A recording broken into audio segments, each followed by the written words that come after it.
Good morning.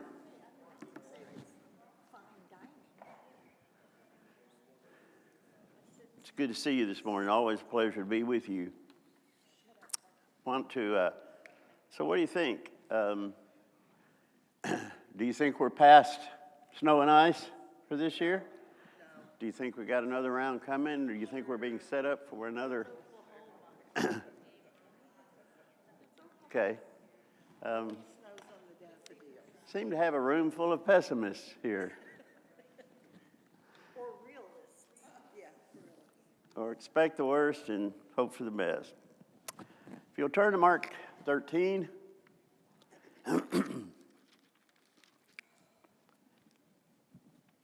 Jesus is going to take up some eschatological discussion. Eschatology has to do with the end of time. Or maybe it didn't. It all depends on several things. We're going to talk about this when he talks about the abomination of desolation. When he talks about his appearance and how it will be, I don't know if you've ever heard of Max King. Max King, from our fellowship, down around the late 60s, early 70s, he started presenting, and it's a theory that caught on to many people, even beyond our own fellowship, of his interpretation, especially including this passage, is that Jesus returned in 70 AD. And so what he's talking about when he says in this context that this generation will not pass until all of this comes to pass, including his discussion of the second coming and all that. And Max King believed that that generation did see his second coming, that they saw not only the abomination of desolation, but that 70 AD, the destruction of Jerusalem, was the second coming. He didn't necessarily believe it was physical. He believed that it was representative, but that we are living after those. And it's an intriguing theory. If you read much about it, I mean, as many people do come up with a new idea or a new slant, their reasoning is quite interesting. And you can understand from their reasoning how people can be convinced, et cetera, et cetera. When I express it like I express it, it just sounds nuts. But if you read the discussion, it's like I say, it's a pretty interesting discussion. And it caused some furor naturally in our fellowship, because there's a lot of people that started kind of contributing to the idea. And as we look at this, I want us to step back and realize that really how you interpret it doesn't matter. Don't misunderstand what I mean by that. What I'm saying is he either came or he didn't, or he's coming, and it doesn't change your duty. No. Now, what he's trying to do in this context is answer their fears. And as we get into that, I want to point it out that, and I want you to think of it in this way. When he's talking about leaving and coming back, especially since he taught them just recently on this trip about how he's going to be brutalized, and he's going to tell them how they're going to be brutalized. How? Now get your 2,000 years of Christian history out of your mind, set that apart. How are they to understand the second coming? How are they to understand Jesus being crucified, being put in a tomb, and then returning? It's not that they didn't believe in the resurrection, but you see, we look back on it and we say, oh, that's how it happens. They didn't have that. So what do you think might be going through their heads? Doubt. Okay, doubt. This doesn't make sense. And what's the point? Yeah. Why are we doing all this? Yes. Toward what? Why are we going through a death and a burial? I mean, they don't understand the gospel. There is no gospel at this point. Any other idea? What would be going through your head? Extreme fear. Fear. Are you going to be reborn? Or is there going to be a reincarnation? How will we find you? Yeah. Is it going to be here in Jerusalem that you come? What if you come somewhere else? How are we going to find you? Will you remember us if you come back? Guys, I want you to think in terms of kind of more like a reincarnation. Because the incarnation of Christ is God coming in the flesh. A reincarnation is this starts all over. So, how's this going to work? Will you come find us? Do we need to come find you? They don't have all of the insights that we have. And we can easily put their minds at ease. No, it's not that way, guys. I mean, you've never said you understand, but here's what's going to happen. And we're doing all of that through historical perspective that they don't have. So they're very concerned, and rightfully so. And so he's going to deal with those concerns. And he's going to do it as a response to a question. They're going to ask him, how can we know? How can we prepare for this? How can we get ready? How can we discern it when it happens? I mean, it's like, we're hanging out here and Jesus says, I'm going to come back. What if he comes back in Alabama? And what if our internet's not down or it's down and we can't? How are we going to find? How are you going to? Will we miss you? Is it going to be a long time? Are we going to see this? There's so many questions because this is totally uncharted territory for them. To some degree, it's for everybody, though. Yes. I mean, for even us. Yes. I mean, it's like, how's that going to happen? Where are you? So when we read this, it's to bring us peace as well. And the specific, this is going to happen and this is going to happen, isn't the point. The point is and I want you to understand as we look at this, that he's looking at the whole thing, the abomination of desolation, his return, he's looking at all that as a singular event. In other words, I want you to see the destruction of Jerusalem is the first step in this inevitability. And he doesn't look at 2 or 3 or 5 or 8,000 years in between because it doesn't change things. You're going to have the church, and the church is going to grow.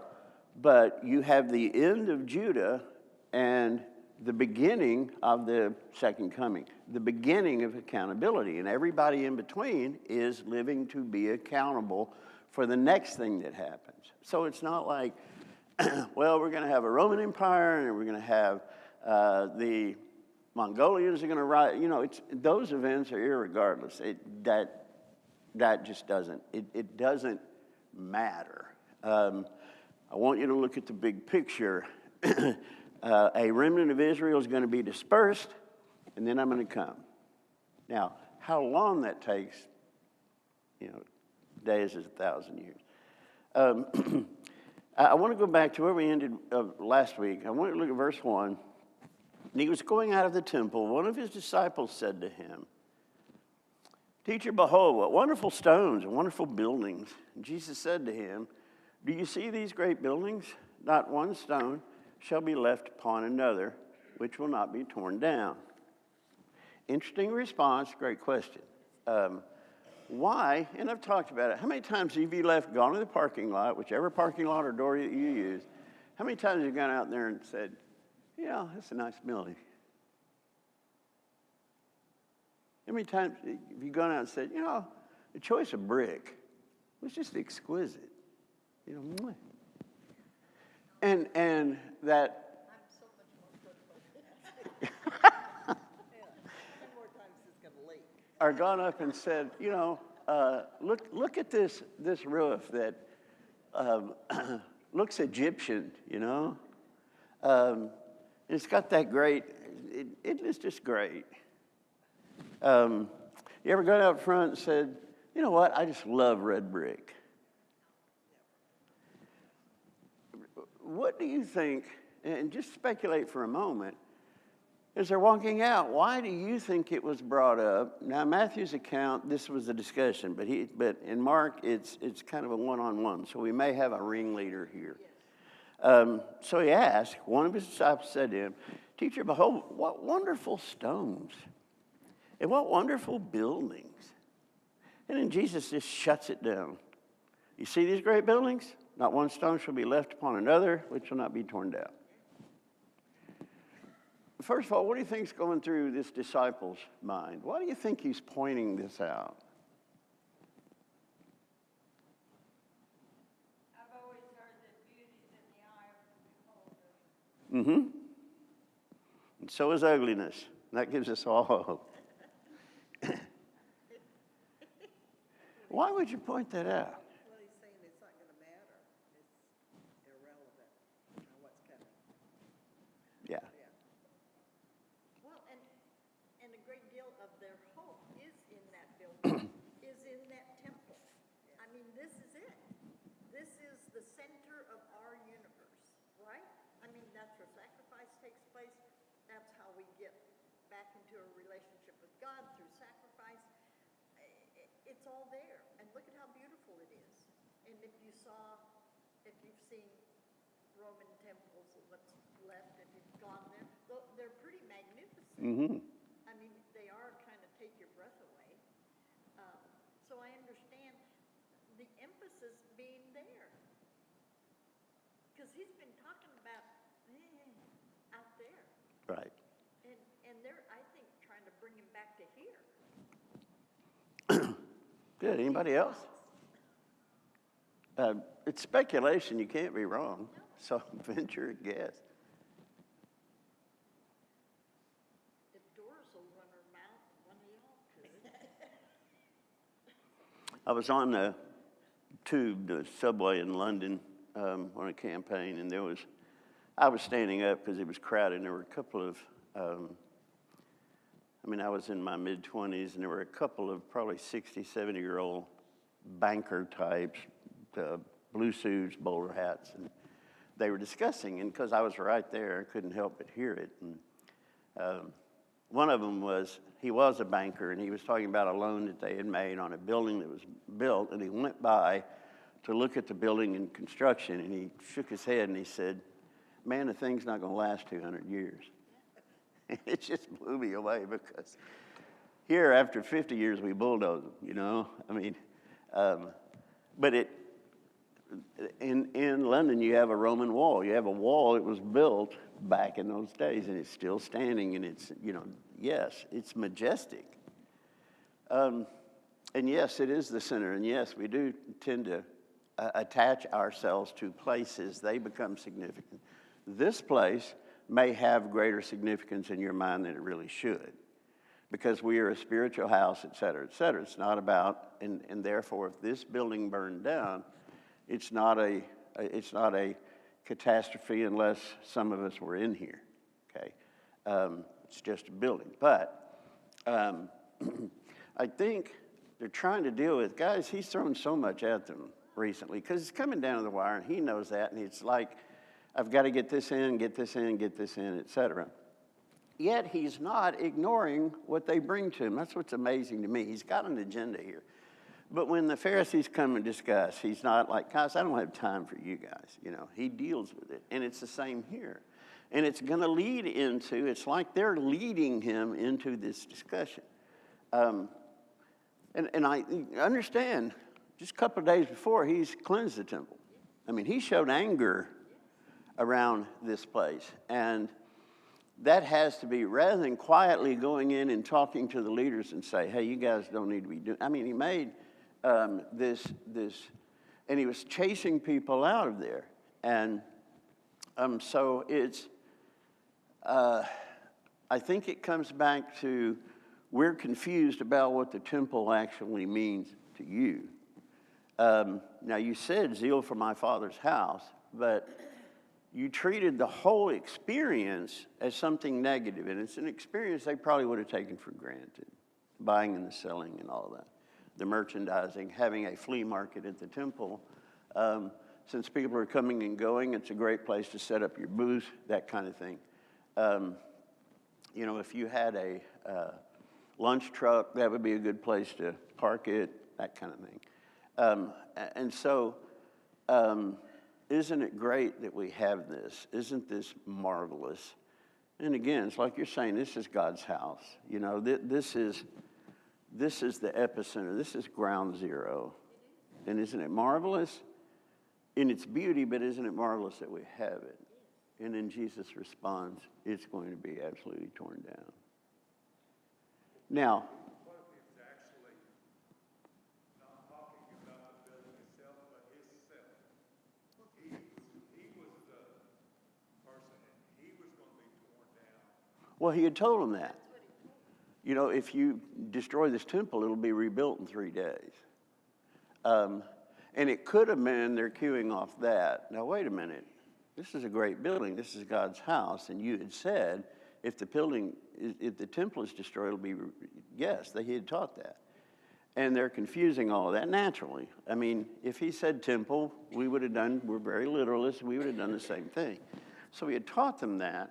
And here's a great opportunity because in a way, it's magnificent. There's no way it could be torn down. And certainly couldn't be rebuilt in 3 days. Look at how magnificent. You couldn't build this in 3 days. Look how magnificent it is. How amazing it is. And then he just tells them, not one stone will be left on another. Now he acknowledges, you see these great buildings? All right, and then tell us, when will these things be? And with what be the sign when all these things are going to be fulfilled? And Jesus began to say to them, see that no one misleads you. Many will come in my name, saying, I am he, and will mislead many. And when you hear of wars and rumors of war, do not be frightened. Those things must take place, but this is not yet the end. For nation will rise against nation, kingdom against kingdom. There will be earthquakes in various places. There will also be famines. These things are merely the beginning of birth pangs. Okay? Be on your guard, for they will deliver you to the courts. You will be flogged in the synagogues. You will stand before governors and kings for my sake as a testimony to them. And the gospel must first be preached to all the nations. And when they arrest you and deliver you up, do not be anxious beforehand about what you're going to say. Say whatever is given to you in that hour. For it is not you who speak, but it is the Holy Spirit. Brother will deliver brother to death, father his child. Children will rise up against parents and have them put to death. And you will be hated by all on account of my name. But the one who endures to the end shall be saved. Okay, so they were asking, when are these things going to take place? And I think specifically this destruction of the temple. And I want you to notice that he diverts that. First of all, when I'm gone, don't listen to anybody saying that they're me, or they're from me, or whatever. Again, I'm taking you back to our earlier discussions. What's it going to be like when you reincarnate? What's it going to be like when you come back? Are you going to be born as a child, have to grow up again? Are we going to have to wait on you? We're going to be old by that time? All kinds of questions. And no idea of coming out of a tomb 3 days later. No idea. No idea what he was even talking about with the temple. He would put these Easter eggs in their heads so that after it came to pass, they could understand it. Didn't expect them to understand it.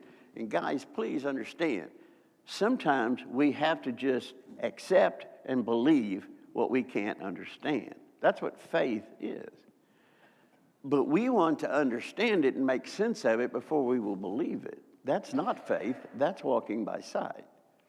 So he's going to tell them many things that are going to, delayed bombs are going to go off. Oh yeah. And they're going to understand not only what he was saying, they're going to understand the magnitude of his vision and his insight and all of that. And it's going to reaffirm he truly is the Messiah. And it's not that they doubt it, it's just the importance of that gets expounded more and more and more. It's not like when you doubt somebody's love, but when they do something incredibly loving toward you, it just your all just goes up, you know. All right, so he tells them, because it would be like us. How are we going to find you? How are we going to know? And he's going to blow their minds later on with, don't worry, nobody can reproduce what I'm going to do. Nobody is going to be able to come. And that's why he goes into a great discussion of his coming, his return. I want you to understand this is of an event the likes of which you've never seen, the world will never ever see again, and nobody will mistake it. So if you see someone coming in the clouds saying, I am the Messiah, go to them. Other than that, turn off the volume. Okay. So don't be worried. You'll know it when it comes. So this is Wednesday or Thursday? We don't know. We don't. It cuts out the timetable. Yeah, Friday's coming. Whether it's 72 hours or 86 hours, it's coming. And this is just kind of one run-on discussion that's going to lead up to that. So I don't want you to be concerned. There's two things I don't want you to be concerned about. When I'm going to come back, you'll know it. Guys, have you ever been in a situation or event or something that it occurred to you this could be the second coming? You ever been in something that is, and he's going to talk about earthquakes and those kinds of things. Have you ever been in a situation that, could this be? I'm getting some of you in your eyes, yes, and I'm getting some of you saying, what? No, did I miss it? You know. If you're anticipating it, and he's going to talk about anticipating it. He's going to anticipate all of this. Anticipate the fall of Rome. Anticipate my coming. Anticipate judgment. Because if you don't, you're going to become lax and you're going to fail in it. Don't be anxious about it. And that's one of the things that I see, that people who are really trying to set an agenda of when the Lord's going to come again. You know, this is going to happen, this is going to happen, then there's going to be this, and there's going to be 3.5 years, and then he's going to come. It increases their anxiety. Rather than being at peace, it's like, man, I got to watch, you know. It's like, got to have my gun ready and all that. And that creates anxiety, which leads to post-traumatic stress disorder, et cetera. So he's telling them, be at peace. Be at peace about when I'm coming. Be at peace until I tell them about what you're going to say. Now he tells them why. You're going to be persecuted. Does that raise anxiety of what you're going to say? Yeah. When the police say you're under arrest, does that create anxiety? Does that cause you to be concerned about the words that come out of your mouth? It should. Okay. And he said, don't worry about that. Now, in the meantime, why? Because you're going to stand before kings, and you're going to preach to them as a testimony to them. Jesus doesn't just envision the spreading of the gospel as one-on-one. Guys, in the 3rd century, Constantine decided that the whole Roman Empire was going to become Christian. There were stories of him taking his troops and had his men go with big branches and dip it in the river and come sling it on them, and the whole group was baptized. You know, we don't know if every one of them made a confession. You understand his zeal. He's trying to. The same thing happened in Nineveh, and the Scripture makes it clear. From the king on down, the whole town was converted. And Jesus is looking at, I'm going to put you sometimes in places where you're going to have a tremendous impact on empires, but it's going to cost you. You're going to be threatened and whipped and all that kind of stuff, but that's not going to matter to you, is it? If the message, that's why Paul was talking, and I think he was reflecting on words like these when he was saying, to the church at Philippi, I'm in prison for the gospel. And we got guys out there that are preaching it to try to make me jealous because they're getting converts and all of that. And you know what? As long as the gospel's preached, I don't care. I will rot in this prison if that advances the gospel. And that's the same thing that they're going to be in, okay? Verse 9, be on your guard, and they will deliver you to the courts. You will be flogged in the synagogues. You will stand before governors and kings for my sake as a testimony to them. And the gospel must first be preached to all the nations. There's the fulfillment of the Abrahamic promise. And when they arrest you, not if, when they arrest you and deliver you up, do not be anxious beforehand about what you are to say, but say whatever is given you in that hour. I don't know if you noticed it. It was maybe 3 weeks ago. I got up to speak, and I don't know what happened, but the PowerPoint I had, we started in the middle of it. I don't know what happened to the first part. And the first part was pretty important to getting us to the middle, at least in my mind. And I'm scrambling. I don't know if you noticed, I was going back and forth looking for the lost slides. And that creates anxiety, you know. When I was in Chickasha, there was a guy that pulled a prank on me that while we were singing, he reached down and grabbed my Bible, which I keep normally beside me with my notes in it. And he just took it. And I'm looking all over for it. I excused myself and went to my office. There's no Bible, you know, et cetera, et cetera. After church, he came up to me with my Bible, and I was like, what are you doing? He said, I just want to see how good you are. And you want to talk about anxiety. That's when you stand up in the pulpit and say, Holy Spirit, don't fail me now, you know. And every man probably in this room, when you first waited on the Lord's table, how much did you commune? Versus don't trip, don't drop. Did I miss this row?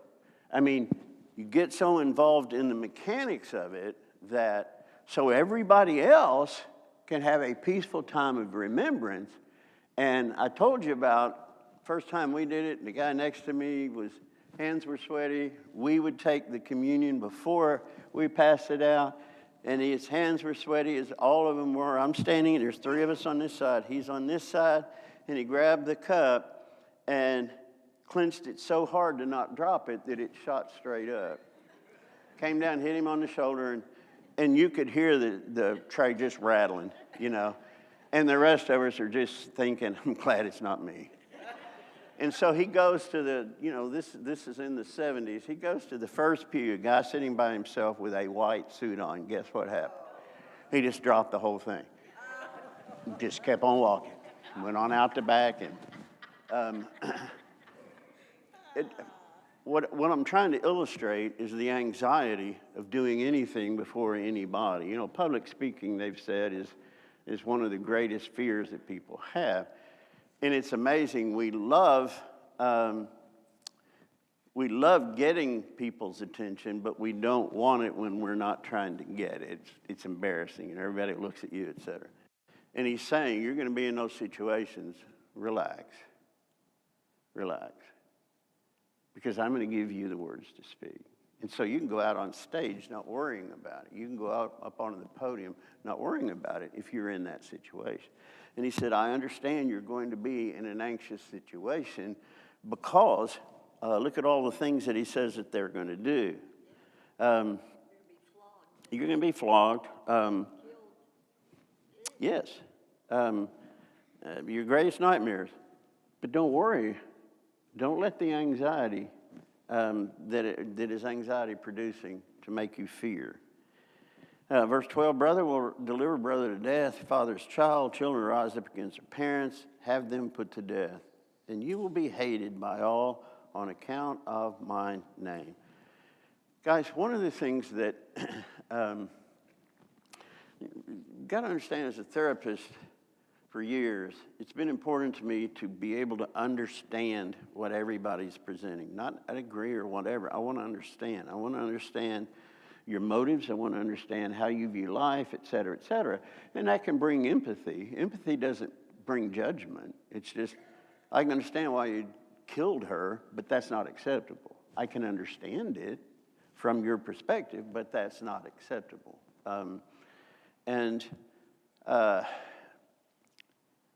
Understanding from the perception of these folks and understanding their fear, understanding their anxiety, and they ask, when is this building going to be destroyed? Let me preempt that. Don't worry about me leaving and coming back. You're going to be sure the whole time. Relax. Be on your guard because they're going to deliver you. And you're going to stand in places and you're going to have the whole world against you. You know, this is a riot at Ephesus, and Paul is champing to go speak. The riot is because of him. And the brethren had to basically restrain him from going. Paul, are you crazy? They'll kill you. And from Paul's perspective, you got an amphitheater full of spirited people. You know, what better way than to present a gospel to a spirited people? You know, you're going to get a response. And to him, I don't think it mattered what the response was. You kill me, I take that back. At Athens, they're just disinterest. That's what bothered him. How can you hear this message and not either want to kill me or say, what must I do to be saved? All right, so he tells them all of those things. Then he's going to get very specific about, but guys, I want you to look in verse 13.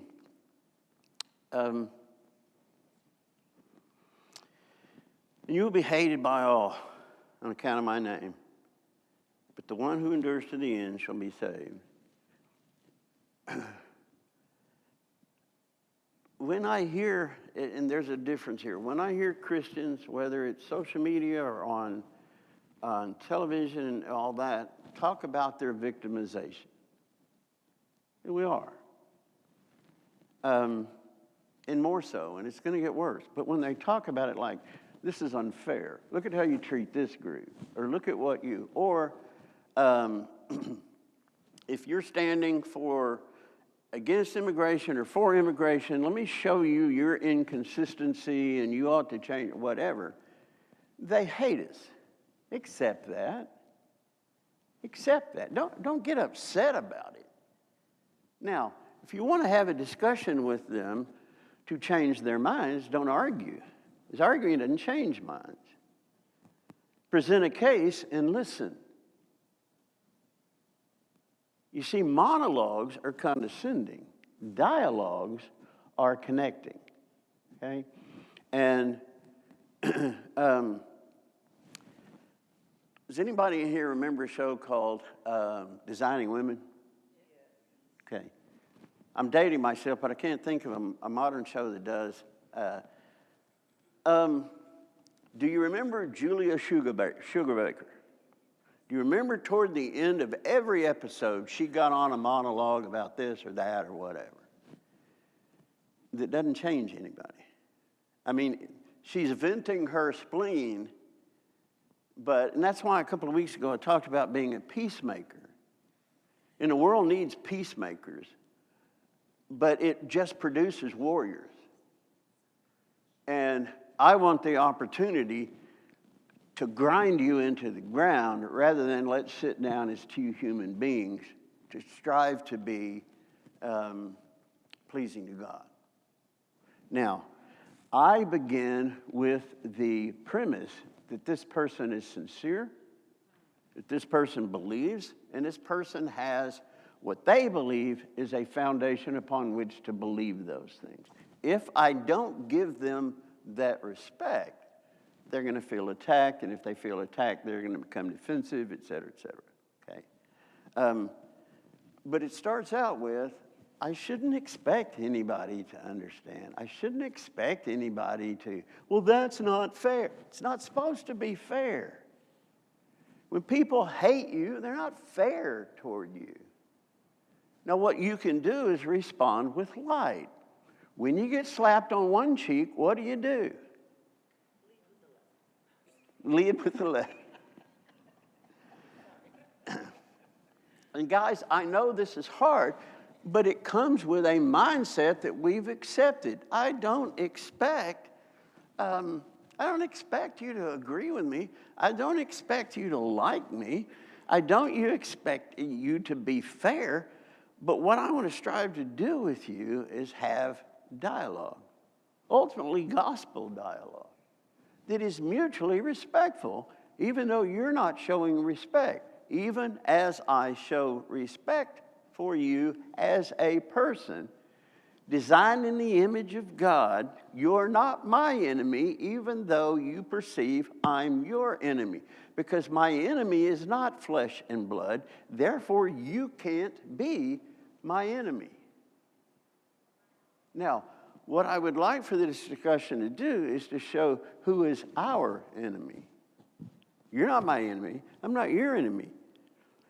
But let's look at who is our enemy, and then that takes our focus off each other and who's our Savior from that enemy. Now we're on a team. When we can come around to the other side of the table, when we can come around the other side of the desk, and those are barriers, now we're starting to be a team. When people in marriage understand my wife is not my enemy, my husband is not my enemy, then they can gang up against the enemy, and the enemy is Satan, and it's going to be conflict, or it's going to be disagreement, that's the enemy. Let's attack that together. And that's the ministry of reconciliation, and that's why he's saying, if you get slapped, turn your cheek. It's not to see how big of a victim you can actually be or how great your martyrdom is. That's how you're going to heap coals on their heads. Now, you can feel good about walking away from a debate and you just devoured them. But Satan won. That's exactly what. I mean, he is just like the Emperor in Star Wars, you know, when father and son are fighting.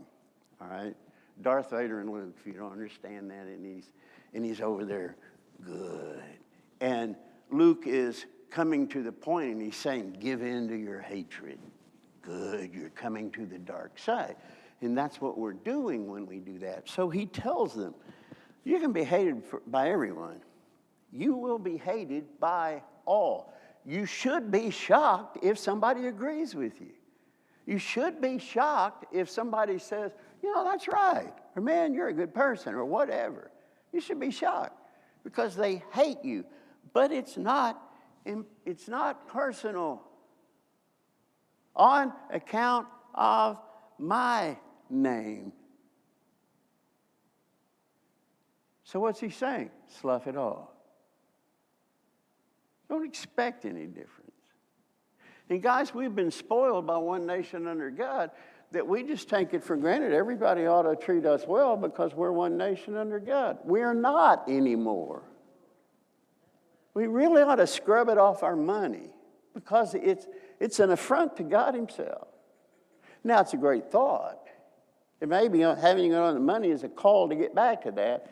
I'm not smart enough for those kinds of choices, but we are not one nation under God. We're not even one nation.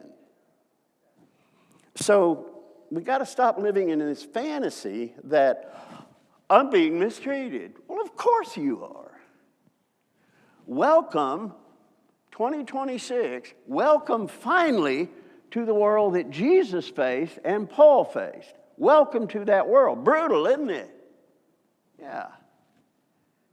And Satan has lulled us with ease. Satan has lulled us with, we lead a prayer before a game. We lead a prayer before the city council meeting. He has lulled us into the expectation that, Mama, they called me a bad word.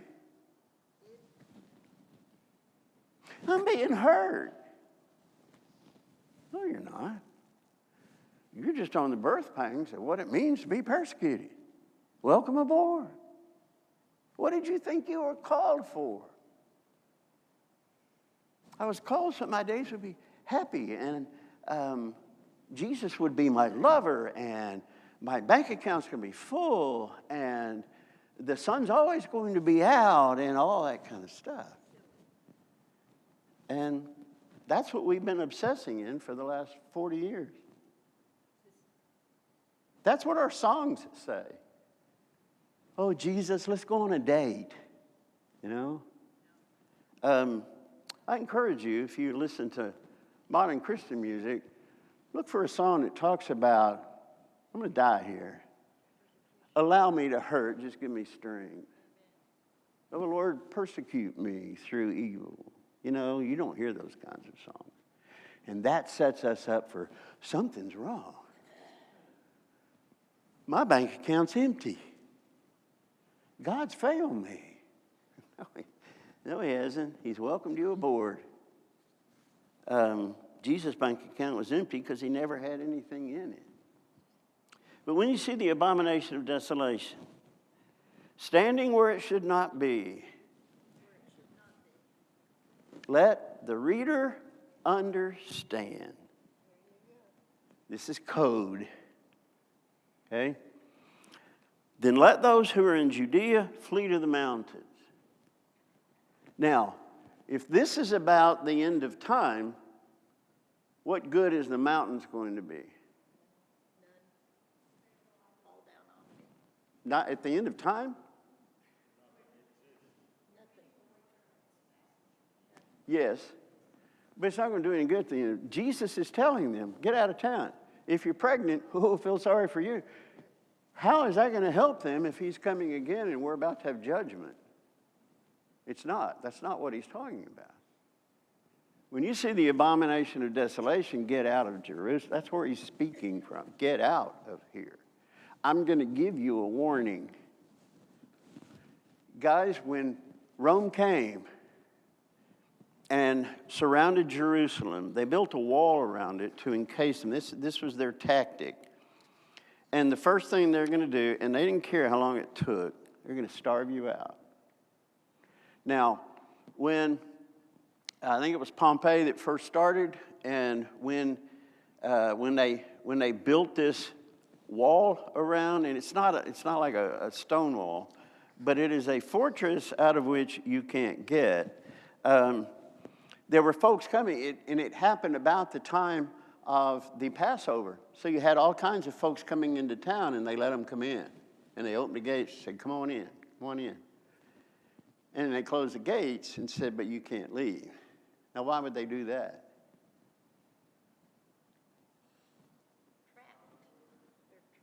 Yeah, we can starve you quicker. More mouths, and they didn't bring food with them, or enough to be here for years.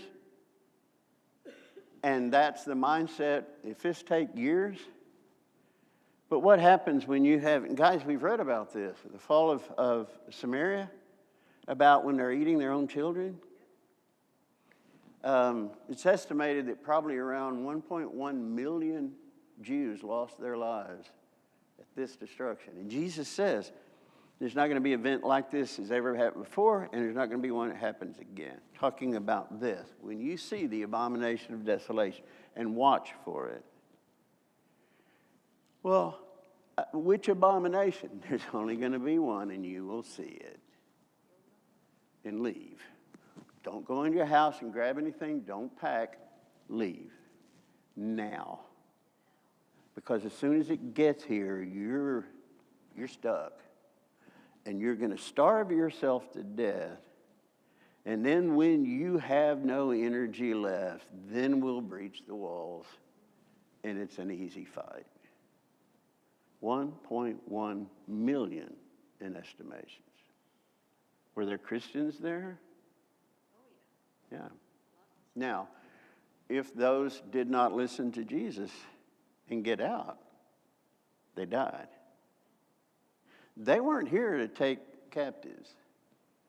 They were not here to take anybody into exile. They were here, they have had it with this place.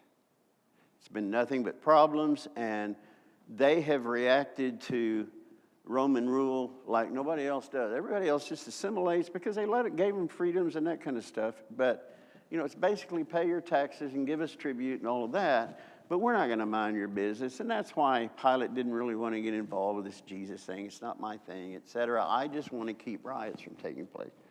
And so, Jesus said, be on guard, be aware. When you see the abomination of desolation standing where it should not be, let those who are in Judea fly to the mountains. Let him who is on the rooftop not go down or enter in, got anything out of his house. Let him who is in the field not turn back. Drop what you have and leave. You're going to be better off. But what are we going to eat? You're going to be better off out there without everything that you've got than in here with everything you've got. Pray that it may not happen in winter. Why would the second coming be a problem in winter? It's not about that. Now, he's going to get to that. And we're going to take up with that next time. And I want you to read through the rest of this because, guys, he's not just giving them peace. Now, he's giving them challenges. They're going to hate you. They're going to flog you. They're going to do all this stuff. Don't worry about what you're going to say. In other words, your life is already given up. You gave your life to me. So here's where it goes from here. Don't worry about your life because you're safe in me. And when your time comes, you're safe, okay?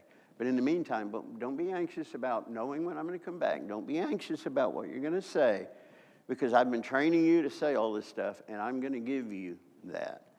And if somebody steals your Bible with your notes in it, you're going to be fine. No anxiety, okay? All right, we're going to take up next time. Now, I want you to look at the section, especially the Max King thing about this generation will not pass away until all these things. Obviously, he can't be talking about the second coming because they have passed away, if you take that literally, and they didn't see it. There's a possibility some of us or all of us in this room aren't going to see it. So what's he saying in that? Be thinking about that. We'll talk next week. Let's take a break.